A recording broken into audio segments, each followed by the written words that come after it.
नमस्कार मु अजित कुमार गौड़ मु वर्तमान ब्रह्मपुर साइबर थाना रे कार्य करछि। तो वर्तमान जो साइबर ठक माने विभिन्न प्रकार जो एडवांस टेक्नोलॉजी व्यवहार करी साधारण लोक लक्ष लक्ष टका ठकुचंदी। तो आपण माने से विषय रे सब जानतु, सचेतन होंतु, आपणकर परिवार लोक सचेतन करांतु। बहुत इंपोर्टेंट वीडियो आपण माने आरंभ रु शेष पर्यंत देखंतु, आदौ स्किप करंतु नहीं।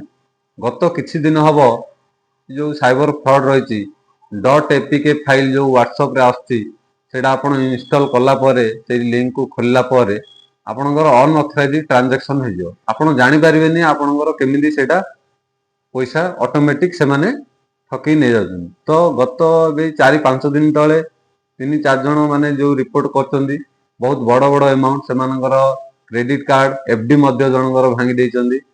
तो से जो व्हाट्सएप रे आसे जेकोसी नाम थाई जेमती आरटीओ चालान .apk है, ट्रैफिक चालान .apk, योनो एसबीआई .apk एमती विभिन्न प्रकार नाम थाई .apk फाइल आपन जतो क्लिक कर देबा आपनकर व्हाट्सएप फेक हे जो।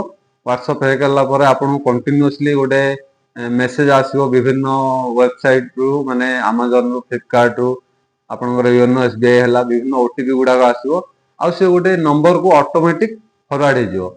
तापर आपनकर बैंक अकाउंट खाली हो जो।